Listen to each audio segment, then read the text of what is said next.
Sejam muito bem-vindos a mais um episódio do Bloco Podcast. Eu sou o Hugo Quinteiro. Você me encontra no X por Hugo_Quinteiro.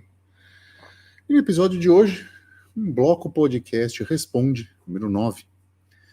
Comigo tenho Felipe, o investidor descentralizado. Tudo bem, Felipe? Tudo tranquilo. Twitter, @investidordesk, porque não coube descentralizado. Vamos lá, né? O melhor bloco que a gente tem. Sim. Deixa eu fazer primeiro um pequeno disclaimer, que é o seguinte. Tanto eu quanto o Felipe estamos sendo clonados sistematicamente com contas parecidas no Discord para chamar as pessoas e oferecer investimentos, né? E tem muita gente caindo. Então, assim, eu até mudei a descrição do meu, né? Porque as pessoas copiam exatamente a descrição. Então, eu coloquei assim: não ofereço investimentos por DM, mas a minha conta é a única que está vinculada a 3 canais. O meu primeiro canal no Twitch, meu segundo canal no YouTube e o terceiro, minha conta, o Hugo_Quinteiro, no X, que é uma conta verificada. Então, olhem isso nas conexões antes de falar com qualquer pessoa. Primeiro que eu não vou entrar em contato com o direct te oferecendo investimento, né? Enfim, cara, mais gente... Pior que a galera, assim, que eu falo, os caras preferem cair em golpe, bicho. Ela vai lá e fala assim, 80% ao dia, o cara, legal, vou ver para fazer. Cara, é impressionante como o golpe tá aí e a galera tá caindo, né? Aconteceu a mesma coisa comigo também. Direto fazem... faz um fake meu também, né? Sim, E tal, sim. muda um negocinho ou outro. Eu já falei, cara. Gente, quer falar comigo? Entra no canal do Fold, procura lá administrador. Só tem eu e o Hugo. É. Aí você chama por lá. Não, o que o pessoal faz? Joga o meu nome, aí vê uns 3 parecidos e manda mensagem nos 3. E aí, Felipe, beleza? E aí, Felipe, beleza? Aí é óbvio que um deles vai responder: ô, meu amigo, tudo bom? Eu tô com um esquema aqui muito top, cara. Você quer ganhar 10 mil reais amanhã? Aí o cara, pô, claro que quero. Porra, não. Gente, para. Exato. Então, lembra também, não adiciono pessoas, não saio adicionando. Se eu for falar com alguém por DM, vai partir do grupo. Olha, vou te chamar na DM, vai ser a minha conta, enfim. Tem todas as maneiras, né? Vamos naquela máxima, né? Que até o bingo dos socialistas laranjas fazem. Não confie, verifique. E eu estou mostrando como faz para verificar a minha conta, né? Que sou eu mesmo lá. Então, por favor, não tenho outras, só tenho essa no Discord. Então, nem reserva eu tenho. É isso, tá bom? Fica esse aviso para vocês. Bom, primeira pergunta.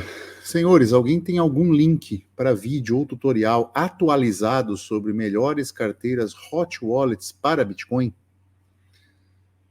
Eu acho que vale a pena explicar, né? Essa questão da atualização. As carteiras mudam toda hora. É mais importante do que você estar atualizado sobre o site bitcoin.org, por mais que seja um serviço pago, essa divulgação de carteiras, tem sempre carteiras atualizadas, boas, testadas por eles, né? Não é só pagar e qualquer carteira vai, mas é testada e aprovada por eles. Há um selo bitcoin.org que eu acho que vale a pena você ver, mostram as principais e mais tradicionais do planeta, né? Do planeta e do momento. Então, vale a pena pesquisar por aí. E se tiver dúvida de alguma carteira específica, pode perguntar lá para a gente faz uma pesquisa se não conhecer, ou faz alguma opinião, mas essa coisa de ter atualizado é um trabalho infinito, né? Você grava um vídeo, atualizações ano 2015, aí atualizações ano 2016, e aí vai eternamente nisso, porque nunca tem um fim, né? Então é importante... mais do que atualizada, é melhor estar de olho nas que você achou e ver e buscar alguma confirmação de credibilidade ou onde você verifica da melhor forma possível, certo? Cara, certo. A minha perspectiva acerca disso, né? Acerca dessa questão. Primeiro, realmente, a gente não tem esse guia que a gente mantém atualizado, porque você manter esse guia atualizado é um puta de um trabalho. E eu não tenho tempo para ficar vendo, porra, qual carteira tá como. Então você tem que realmente recorrer a alguma fonte externa. O Hugo deu o exemplo da Bitcoin.org. Eu falo para você entrar no artigo que tem sobre autocustódia lá no Substack e ver a Wallet Scrutiny, que é um site onde eles pegam todas as carteiras do mercado e eles fazem todos os testes que você imaginar nelas. Ele pega desde o código que está no GitHub e tenta refazê-la do zero para, sei lá, o que você imaginar. Eles testam tudo e eles dão um relatório no final da validade daquela carteira e lá sempre tem, olha, a última vez que foi testado foi data tal. Então você consegue ter uma certa atualização e você também consegue ter uma confiabilidade muito maior naquela carteira que você usa. Eu uso a mesma carteira há 4 anos, só para constar. Mas não exclui o trabalho de ter que sempre estar olhando e confirmando, etc. Eu acho que vai muito do que você gosta de usar, do que você se identifica e também, é claro, dessa diligência que você tem que fazer, né? Ó, se eu puder te dar alguma opção, hoje, dia 25 de outubro de 2024, o que interessa para Bitcoin? A, como é que é o nome daquela coisa lá? A Electrum, ela é boa? Ela é muito boa, ela é sensacional, mas ela é muito feia. Verdade. É, uma que eu uso, gosto, mas eu não confio 100%, é a Exodus. Ela é muito boa, gosto demais dela, ela atende a minha demanda, mas ela é código fechado. Então, assim, tenho meus receios. Ultimamente ela tem tido alguns problemas de sincronização, então ela tem demorado demais para sincronizar. É para tudo, tá? Não tô falando só de Monero, não. Tô falando para Bitcoin. Pesadinha, né, de rodar. Tô falando para Bitcoin, o SDT e Monero. Os três. Uma que tem resolvido o meu problema é a Cake. Seja para Bitcoin, para Monero ou para o SDT. Só para constar, mas é na data de hoje, tá? Então fica a dica aí. Cara, essa é uma pergunta longa, mas fala do John McAfee, eu acho que vale trazer.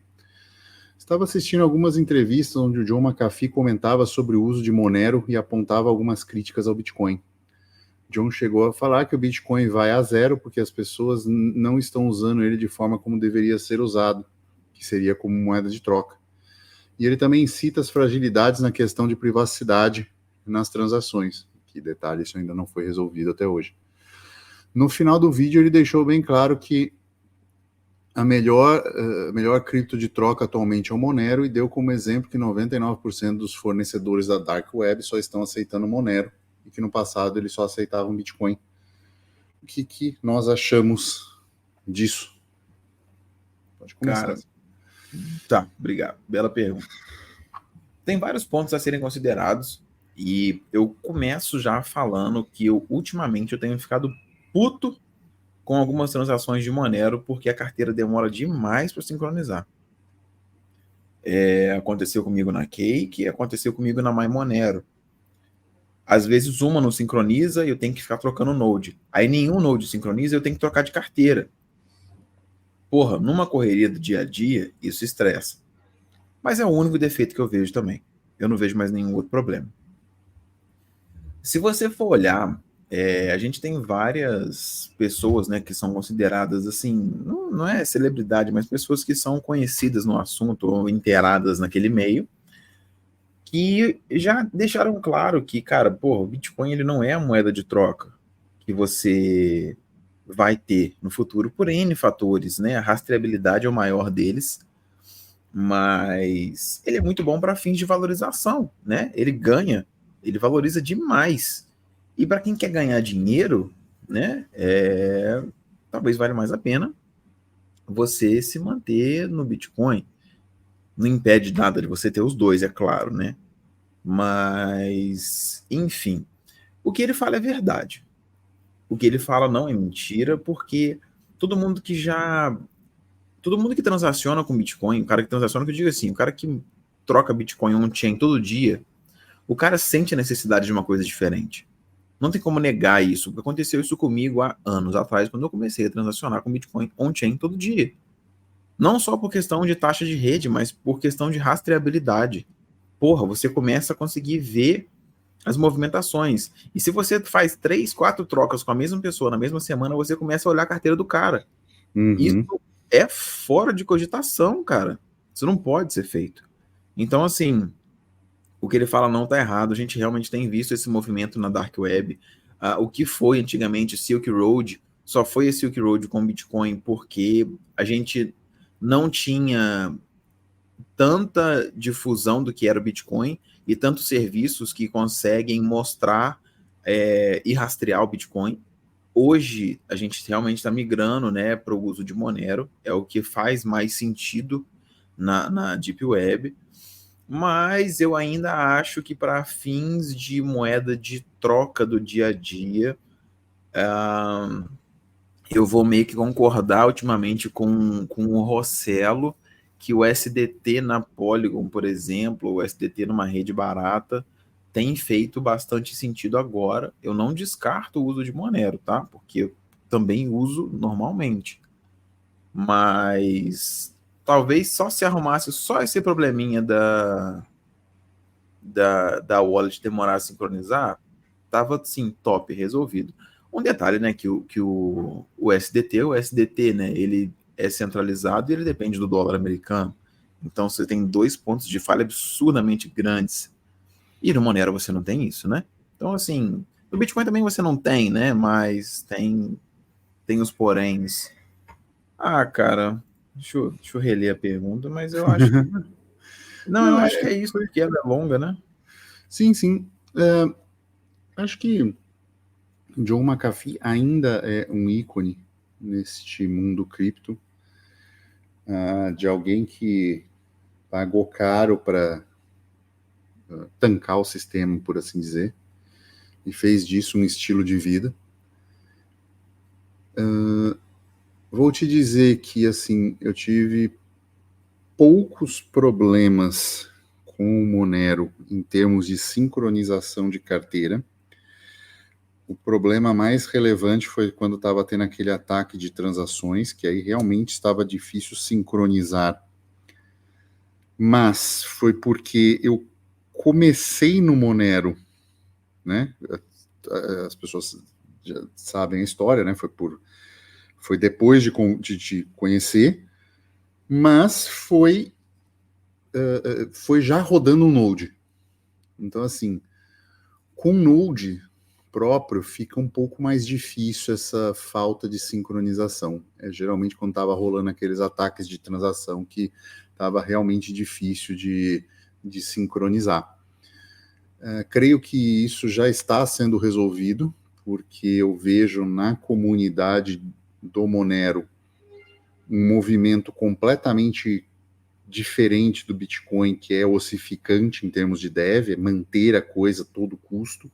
Inclusive, quando se acha uma fragilidade, como é o caso da blockchain pública e a situação da Samurai, né, que colocou bitcoins de muitas pessoas em risco, né, e diminuiu fungibilidade. Então, mas eu não acho que o Bitcoin tende a zero, como diz o McAfee. Eu acho que ele vai ser, no momento que ele está sendo feito, ele está sendo coaptado por estados para a reserva de valor. Não estou dizendo que isso é bom, mas estou dizendo que as coisas estão caminhando em direção a isso. E vejo na Dark Web também uma questão da busca pela privacidade, e aí o Monero tem se sobressaído realmente, mas cara, é complicado você tentar cravar que algo vai a zero, né? Por mais que seja uma Eu, possibilidade, mas acho difícil. não, eu também. Eu não comentei esse ponto, mas eu, pelo contrário, eu já acho que o Bitcoin está no ponto que é aquele too big to fail. É claro que ele pode quebrar, né? Mas ele está num ponto muito bom se a gente for olhar para uma tecnologia que não tem dono no mundo. Isso assim, isso é uma coisa nova, cara. Isso é uma coisa Sim, diferente, isso é uma coisa que não existe. E você ter governos adotando esse tipo de coisa, cara, quem foi que fez? Não sei, mas não, tranquilo, põe um pouco do caixa do governo aí, cara, isso é absurdo. Então, assim, a gente imagina valorizações, né? com certeza. Então é importante. Acho que falamos, né?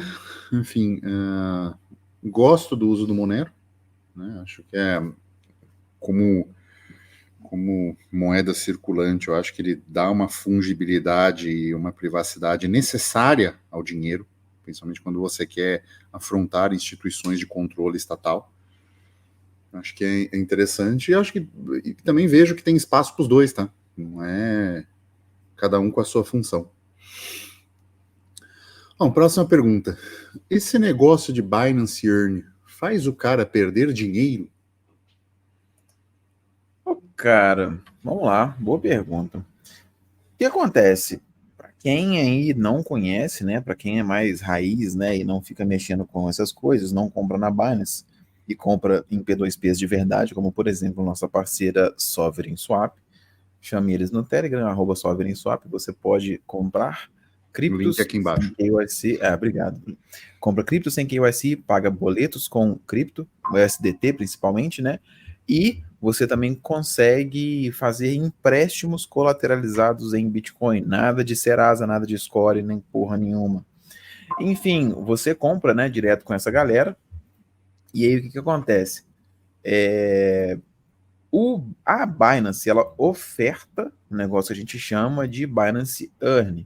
Binance Earn seria você colocar um dinheiro na Binance para render, né? E earn disso, né? O Uhum. dinheiro ele vai entrando lá, né? Você pega, coloca o dinheiro na Binance, compra cripto, sabe? Vou comprar Bitcoin, vou comprar Dog, vou comprar, sei lá, Apecoin, essas coisas que existem, né?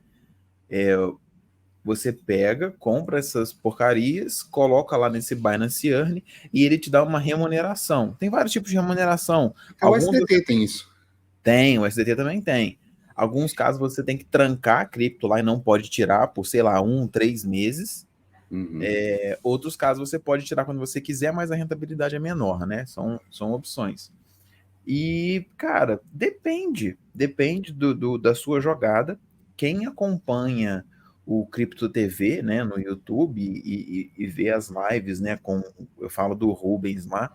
O Rubens, ele é assim, é o estilo shitcoiner, né, porque ele só fala dessas outras moedas absurdas aí, mas ele ganha muito mais dinheiro que eu, cara. E eu não consigo explicar como que ele faz essa porra. Porque ele sabe, ele entende desse mercado, ele faz o dinheiro dele e joga tudo para Bitcoin. Então, assim, é muito difícil de falar. Felipe, no Binance eu perco dinheiro. Porque, porra, eu não consigo ficar fazendo esses timing de mercado, entendeu? Mas o seu Bitcoin vai estar rendendo 3% ao ano, né? Além da valorização do mesmo. Sim, em tese faz sentido, né? Mas se fosse só isso na análise, estava tudo muito fácil, né? Uhum. Então, assim, não tô falando que é ruim, só que eu não consigo gerir muito bem meu dinheiro lá. E um detalhe super interessante: você está deixando o seu dinheiro numa corretora centralizada. Então você tem que avaliar que tem esses problemas, entendeu? Tem um ponto também que o Brasil já está querendo tributar isso, né? Então, se você for pensar em fazer isso numa corretora nacional, você ainda tem esse problema. Se por algum motivo estratégico a Binance resolve se tornar e ter escritório no Brasil, muito provavelmente ela vai passar todos esses dados de cliente retroativo. Então também vai ter essa questão regulatória tributária que é importante estar ciente desse risco. Então, cuidado, lembra-se, de novo, episódio sobre cidadania, segunda cidadania, como você gere isso, pode ser importante, né? Esse problema que o Bitcoin não resolve, mas uma cidadania, a segunda cidadania resolve, então pode ser uma opção de saída para você usar essas questões de earn. Mas mesmo assim, digo, você tem que confiar, você perde a sua custódia, então coloque um dinheiro que você está disposto a perder, caso a corretora sofra um hack, venha a falir, enfim, por maior que seja a credibilidade dela, isso pode acontecer, tá bom? Então, esteja de olho nisso. Um detalhe também que a gente tem que falar acerca da corretora, a corretora falia, a corretora isso e aquilo também. Outro problema, a gente falou numa notícia no episódio para trás, é a possibilidade também das leis mudarem a ponto de inviabilizar o seu retorno, aumentar imposto ou inviabilizar a corretora de funcionar. Então, sim, gera problema. Sim. Outra pergunta. Pessoal, fazer empréstimo para comprar em BTC dá ruim com leão? Cara, boníssima pergunta. Depende de onde você faz esse empréstimo, né? E também se você for burro o suficiente, né? Assim, não vou falar burro, né? Na verdade, assim, se você... Inocente. Boa, muito boa a palavra. Se você for inocente o suficiente para declarar essa transação, né? Então, assim, digamos que você vá num serviço igual, por exemplo, é a Sovereign Swap, onde você consegue deixar o seu Bitcoin colateralizado com eles e pegar um empréstimo. Eles, pelo que eu vi ultimamente, eles estão fazendo empréstimo em USDT, e se você quiser receber em real, tem uma taxinha extra. Na época que eu contratei, o meu não tinha taxinha ainda, mas agora tem, porque o real tá morrendo. Enfim, Lembre-se você... que tem um episódio explicando disso e são os provedores de liquidez que estão preferindo fazer isso, né? Então não é só uma decisão da empresa, né? Não, demanda A de empresa mercado, né? demanda. Do balcão, né? Não tem Sim, jeito. sim. Enfim, aí o que acontece? Tem essa possibilidade, né? Que você pega com eles. Isso é feito, eu acho que eu não posso falar sem KYC, né? Mas é um KYC diferente. Por quê? Eles pedem dados pessoais para poder entrar em contato com você em caso de situação de chamada de margem, em situação de você esquecer o pagamento, ou coisa do tipo. Só que é igual uma conta num serviço de internet. Eu preciso saber que você é o carinha lá, sei lá, o seu nick é carinha01. Eu sei que o carinha 01 é você. Agora, se o carinha 01 se chama Hugo, se chama Felipe, ou se chama, porra, puta que pariu, não sei. Entendeu? Então, assim, tem um nívelzinho de KYC, mas é muito simples, né? E É o você... KYC de contato, né? Esse Isso. é o importante. Então, assim, você não vai querer ser liquidado sem saber, né? Então, é isso importante. Se você não quer ser liquidado sem saber, você tem que deixar uma forma das pessoas entrar em contato. Olha, preciso de uma chamada de margem de tanto. Ou esquecer de pagar e ninguém te lembrar e você ser liquidado. Né? Fala, puta, esqueci, mas foi porque eu esqueci. Mas olha, o Bitcoin tá valendo 3 vezes mais. Já era, né? Então, assim, você precisa de um contato que seja achado. É um e-mail, proto-mail. Tá, mas você tá de olho nele? Tô. Então é isso. Beleza. Isso é simples assim, né? Então, assim, dá para você fazer e não tem problema nenhum. Nenhum. Principalmente se você já acompanha a gente há mais tempo e você tem umas noções boas de OPSEC, né? Porque vamos aproveitar, né, a deixa da pergunta e vamos fazer como é que fala? Vamos fazer um tráfego aí, né, para a gente explicar a situação. Você contrata um empréstimo lá na Sovereign Swap. Você deixa lá o seu Bitcoin em custódia com eles, para pegar no final do prazo, óbvio, né? Com a valorização, claro. E você recebe, digamos o SDT. Você recebe o SDT e você vai pegar esse USDT e vai fazer o quê? Você pode usar na sua Truther, que você abriu com o seu KYC de fora do Brasil, porque você nos acompanha, você está fazendo isso, né? Você ouviu o nosso episódio com o Rossello, então você sabe fazer isso. Ou você recebe isso em USDT e você joga no seu cartão de cripto para você fazer gastos. É óbvio, se você ouviu o nosso episódio de cartões de cripto, você já deve ter um. Ou você pegou o empréstimo, não, eu prefiro pagar um pouco mais caro e receber tudo em real. Tranquilo. É mais uma transação só na sua conta. Ai, mas vai cair uma transação na sua conta. Beleza. Se a sua mãe te mandar R$ 500, você vai declarar para a Receita Federal? Então, assim, é um pouco de bom senso, entendeu? É simples assim. Eu estou falando, é tranquilo. Mas, né, tem gente que é muito alarmista, não sei, sei lá. Eu vou só citar uma situação contrária a isso, né? Você faz um empréstimo de banco para alavancar em Bitcoin, porque você tem um crédito barato por um motivo XPTO, ou acredita que o Bitcoin vai valorizar. O problema que daria com o leão é, por exemplo, você pega R$100 mil, vai lá numa corretora nacional e dá uma paulada de R$100 mil em cima do Bitcoin. Você vai ter que declarar uma série de coisas e tal. Se você for para o mercado P2P, aí você tem uma outra chance de lidar com isso diferente, né? Agora, suponhamos que você pegou esses mesmos R$100 mil e o Bitcoin valorizou absurdamente, agora ele vale R$10 milhões. Porra, meu amigo, não vai pegar uma casa de 9 milhões, do nada. Entendeu? Pagando à vista. Entendeu? Isso é óbvio, né? É óbvio, mas assim, às vezes esse tipo de pergunta me leva a pensar isso, entendeu? A pessoa está nesse nível de o que é dar ruim. Então, entenda como, né, como você vai usar isso, né? A gente tem coisas no curso Fold mostrando algumas situações tributárias interessantes, então considere fazer parte, né? Mas tenha um planejamento de liquidação, ou de como você vai lidar com esta alavancagem, porque aí pode dar problema, caso você não queira fazer tudo absolutamente dentro das regras, ou, né, enfim. Lembra-se, usando essa arbitragem que o Felipe falou de nacionalidades, também é algo interessante. Então, pensem nisso, né? Pensem no todo, não é só pegar o empréstimo no banco, comprar Bitcoin, como você vai comprar, né? Então, essas as questões de sentar e traçar um OPSEC do que você quer fazer ou não, entendeu?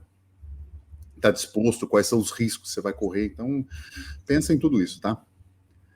Próxima pergunta. Abri uma conta na Zegix, mas estou na dúvida como enviar dinheiro para lá sem KYC. Alguém tem um passo a passo? Temos sim um passo a passo, temos uma aula disso, está no nosso Discord, nos links, tem uma aula gratuita no nosso curso Fold, que está aqui na descrição. É só ir lá, fazer o cadastro e assistir essa aula gratuita. A gente mostra um passo a passo como fazer, como botar o dinheiro lá, como sacar, como fazer swap. Então, tem lá, né? Com certeza. Tem muito jeito de você fazer e tem muito material sobre isso, né? Tem um detalhe, como a gente sempre fala, esse tipo de aula tem um problema, o layout da corretora mudou, mas em termos de passo a passo é basicamente a mesma coisa, tá? Só com o layout atual, mas diferente, que eu acho que não vale a pena a gente atualizar toda a aula só para mostrar a mesma coisa, sendo que o conceito geral continua o mesmo, tá? Então fica essa ressalva aí. Essa pergunta aqui é interessante, cara. Se eu mandar Monero de uma corretora com KYC para uma wallet e depois mandar dessa wallet para as Zegits e lá trocar por Bitcoin, esses Bitcoins ficam sem KYC? Muito boa pergunta. Cara, boa pergunta. O que acontece? A gente já viu que quanto mais pulos você der, né, de carteira de Monero, melhor, por mais anônimo que o Monero seja. A gente já viu alguns casos que o pessoal conseguiu fazer rastreamento com base em correlação de valores e descobrir, né, que a pessoa tinha mandado Monero ou não.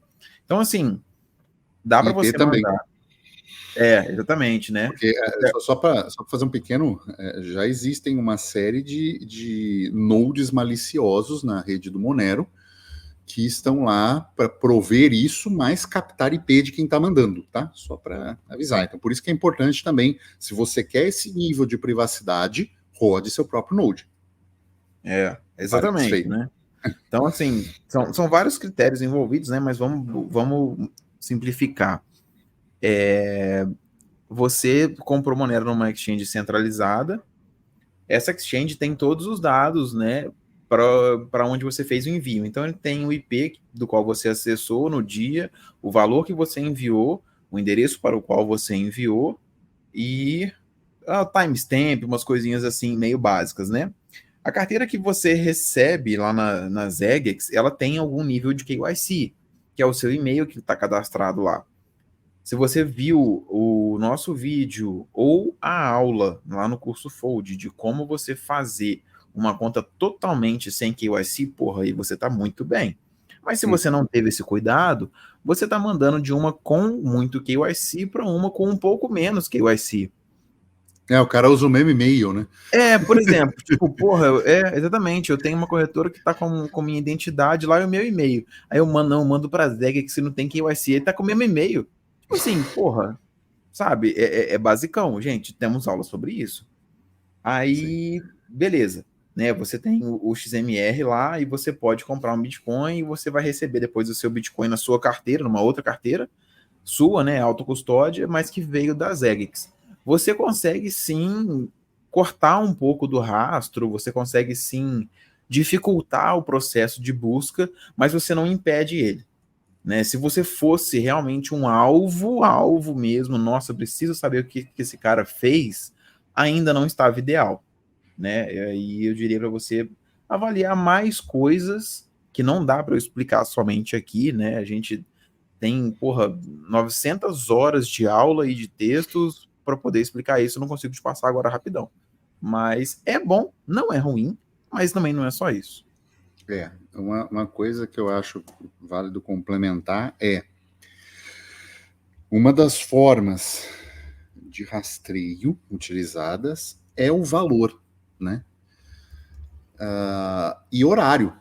Então imagina, entra uma transação de 1.2 Monero fazendo de uma corretora centralizada. E 10 minutos depois é feita essa saída de 1.2 Monero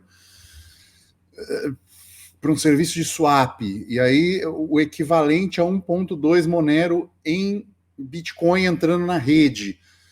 Entendeu? Assim, numa busca muito detalhada, fica também complicado. Então, é importante pensar no valor que entra, no valor que sai, né? Na maneira que é feito esse swap. Eu pensaria também em sacar via Lightning das Zagex e a partir daí pensar em outras ferramentas para trazer ele como Bitcoin na Layer 1, justamente por causa desta maldita blockchain pública, né? Que é o inferno de um sistema financeiro que nem banco hoje, atualmente, é tão público assim. Então, é um problema que eu acredito que é complicado lidar com essas redes públicas, certo? Acho que é isso, né? Dá para falar assim numa resposta.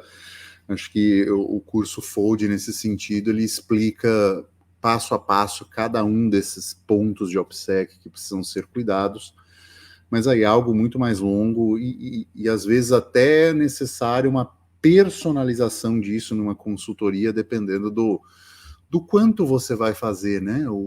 Qual é o valor final que a gente está falando, de quanto é, se você vai estar acumulando isso ao longo do tempo, se você vai trazer mais dinheiro de uma vez só. Então, vale a pena um bate-papo mais detalhado sobre isso, às vezes até numa consultoria que acaba saindo muito mais barato do que deixar tantos rastros, né?